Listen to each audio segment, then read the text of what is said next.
কোথায় যাচ্ছি তোমাদের সাথে শেয়ার করবো। আমি এখন রেডি হচ্ছি, রেডিটা ঝটপট হয়ে নিই, আমরা 5টার সময় বেরোবো লং ড্রাইভ।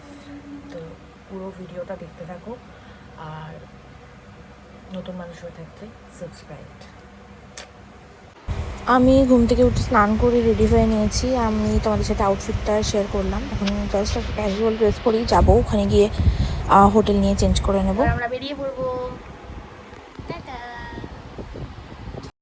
আলো তখনও দেখো আকাশে সেরকমভাবে ফোটেনি। তো আমি বাড়ি থেকে মানে ফ্ল্যাট থেকে আমি বেরিয়ে যাচ্ছি, তন্ময় ওইদিকে আগেই বেরিয়ে গেছে। তো আমরা রওনা হয়ে গেছি আমরা শান্তিনিকেতনের উদ্দেশ্যে।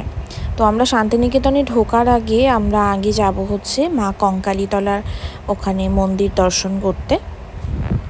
এই পুরো ভ্লগটার মধ্যে আমি শান্তিনিকেতন, কঙ্কালীতলা প্লাস তোমাদের সাথে সোনাঝুরি হাট, আর আমি আরও একটা মন্দির, আরও একটা সতীপীঠে গেছিলাম, তো সেটাও তোমাদের সাথে শেয়ার করব।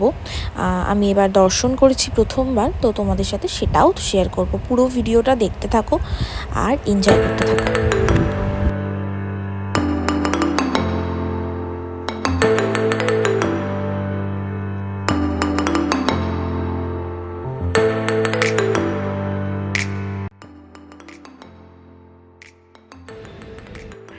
আমরা রাস্তায় একটা ধাবাতে ব্রেকফাস্ট করতে নেমেছিলাম। তো সেখানেই কিছু গাছ লাগানো ছিল, সেই গাছগুলোর ভিডিও আমি ক্লিপ নিয়েছি। কি সুন্দর না গাছগুলো। তারপর ব্রেকফাস্ট করে আমরা রওনা নিয়েছি। এই একটা ছোট্ট ক্লিপ তুলেছি, সেটাও তোমাদের সাথে শেয়ার করলাম। শান্তিনিকেতনে আমি বিয়ের আগে গেছি, শান্তিনিকেতনে ঘুরতে আমি গেছি, কিন্তু বিয়ের পর আমি 2021-এ শান্তিনিকেতন ঘুরতে গেছিলাম। তখন লকডাউন ছিল বলে অনেক কিছুই সেরকমভাবে দেখা হয়েছিল না, যেরকম সোনাচুরির হাটটাও আমার সেইভাবে দেখা হয়েছিল না। তাই জন্য শান্তিনিকেতন আবারও চলে এসেছি। অ্যাকচুয়ালি শান্তিনিকেতন যতবারই দেখা হয়ে যাক না কেন, বারবার দেখলেও একটা অপূর্ব দৃশ্য, অপূর্ব প্রাকৃতিক দৃশ্য। তো মাঝখানে আমরা আবার একটুখানি টিফিন করার জন্য আবার একটু নেমেছিলাম, একটু ফ্রেশও হয়ে নিয়েছিলাম। তো এখানে একটা রেস্টুরেন্ট, খাওয়ার কোয়ালিটি অতীব জঘন্য ছিল, আমাদের একটুও ভালো লাগেনি। কিন্তু এখানের যেরকম সাজানো গার্ডেনিংগুলো কি সুন্দর, সেটা তোমাদের সাথে ভিডিও দেখাচ্ছি। দেখো কি সুন্দর গার্ডেনিং করা, আর ফুলগুলো দেখলে তো মানে পাগল হয়ে যাবে। বড় বড় ডালিয়া সব ফুল টুলগুলো ওরা খুব সুন্দরভাবে এখানে গার্ডেনিংটা করে রেখেছে। তো দারুণ লেগেছে, সেটার ভিডিও তোমাদের সাথে শেয়ার করলাম। অ্যাকচুয়ালি এরকমই নেচারের মধ্যে থাকলে না একটা মানে আলাদা অক্সিজেন নেওয়া যায়, আলাদা একটা অনুভূতি।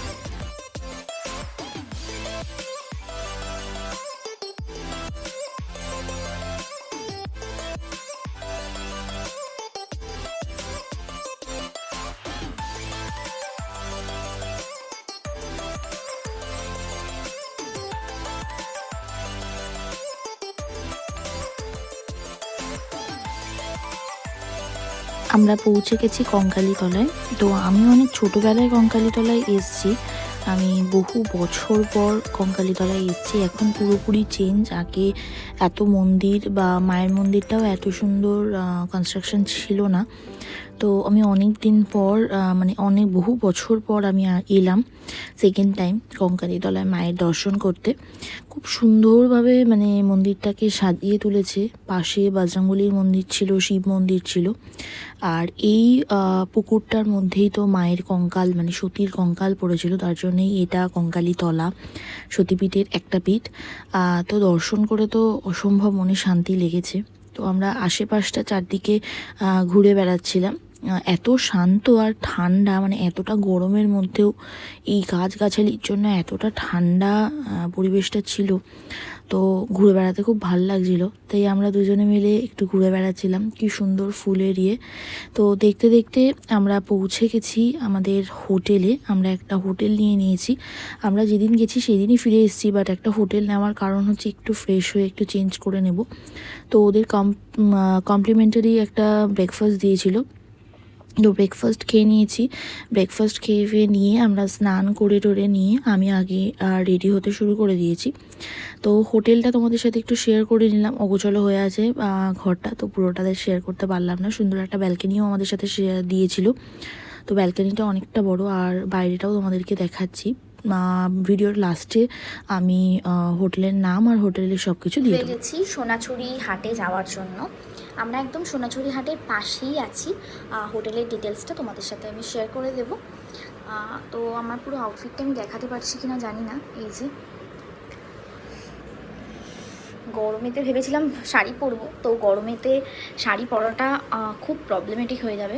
তো সেটা তার জন্য নিচে একটা এরকম ধুতি প্যান্ট, ওপরে একটা ছোট শর্ট মানে ছোট কুর্তি, বাস গরমের জন্য এটাই একদম পারফেক্ট। ব্যাস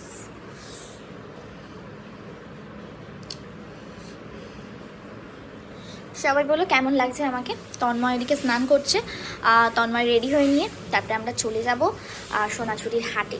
সোনাঝুরির হাটে গিয়ে একটু শপিং না করলে হয়। শান্তিনিকেতন আমার খুব প্রিয় একটা জায়গা। বিয়ের পরে এই নিয়ে আমি সেকেন্ড টাইম এসেছি, বিয়ের আগে আমি এসেছি। আর আমার শান্তিনিকেতনটা খুব ছোটোবেলায় আসা, খুব যে আসা তেমন নয়, বাট খুব ভালো লাগে।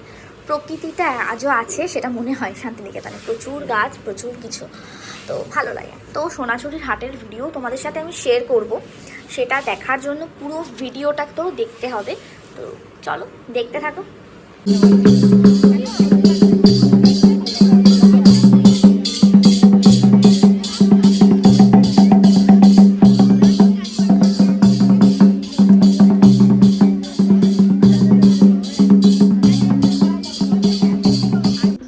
আমি যখন 2021-এ এসেছিলাম তখন সোনাঝুরির হাট এত বসতো না কোভিডের জন্য।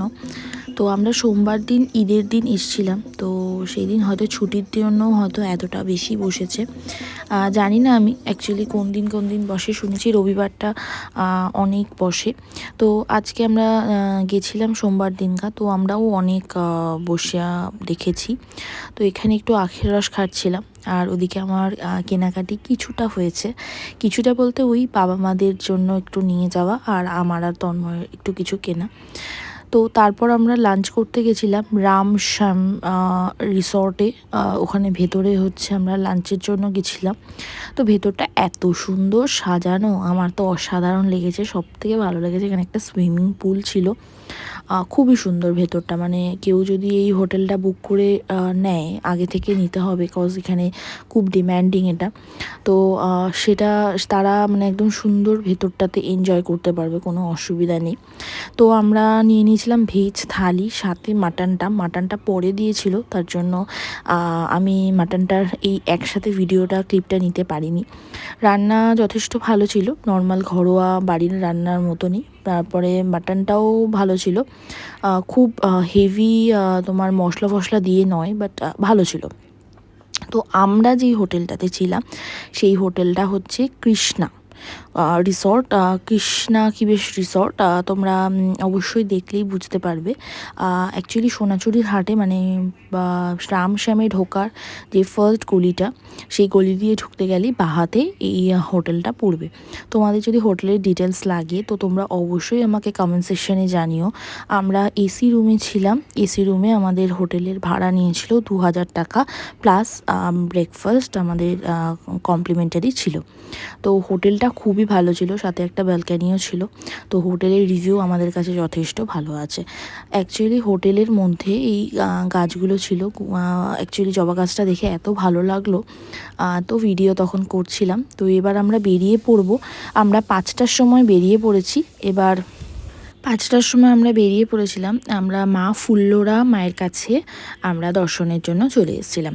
তো আমাদের ওখান থেকে মানে কঙ্কালীধরা থেকে অ্যাকচুয়ালি 8 ঘন্টা লাগে, বোলপুর থেকে আমাদের প্রায় 1.5 ঘন্টা লেগে গেছিলো, কজ এখানে রাস্তার কাজ হচ্ছিল, তার সাথে হচ্ছে প্রচণ্ড জ্যাম ছিল। তো তার জন্য একটু আমাদের 1.5 ঘন্টা টাইম লেগে গেছে, বাট এতটা টাইম লাগে না। তো এই ফুল্লরা মায়ের সতীর লোয়ার লিপস মানে নিচের ঠোঁটটা পড়েছিল এখানে। এই গর্ভগৃহের ভেতরে আমরা ঢুকিনি, কজ আমরা এখানে পুজো দিতে পারিনি। তার কারণ হচ্ছে আমরা মানে খাওয়া দাওয়া ছিলাম, তো তার জন্য আমরা পুজো দিতে পারিনি। এখানেই হচ্ছে মায়ের লোয়ার লিপসটা পড়েছিল, আর সেটাই কচ্ছপের আকারে উপরে উঠে এসছে। মানে এটা মানে কাউর বানানো নয়, এটাই নাকি এরকমভাবেই উঠে এসছে, তাই আমরা ঠাকুরমশাইয়ের কাছ থেকে শুনেছি। পুরো মন্দিরটা তোমাদেরকে ঘুরে দেখাচ্ছি। এত সুন্দর অপরূপ মন্দিরটা, মা ফুল্লরা মা। তোমরা বোলপুর বা তারাপীঠ গেলে, তারাপীঠ থেকেও 1-1.5 ঘন্টা মতন লাগবে। বোলপুর বা তারাপীঠ গেলে তোমরা অবশ্যই মা ফুল্লরা মাকে দর্শন করো। মা তোমাদের সবাইকে ভালো রাখুক, সুস্থ রাখুক, এই কামনা করি আমি। তো তারপর আমরা বেরিয়ে পড়েছিলাম। বেরিয়ে পড়ে কিছুটা রাস্তায় গিয়ে ওই 10:30-11টার সময় আমরা একটি ধাবাতে নেমে আমরা একটু ডিনার করে নিয়েছি। ডিনার করে নিয়ে বাড়ি যাওয়ার উদ্দেশ্যে এবার রওনা দিয়ে ফেলেছি। আমরা প্রায় 12:30টার সময় খড়দাতে পৌঁছেছি। নতুন মানুষ হয়ে থাকলে ভিডিওটা লাইক, শেয়ার অ্যান্ড সাবস্ক্রাইব করো। আজকের মতন টাটা, ভালো।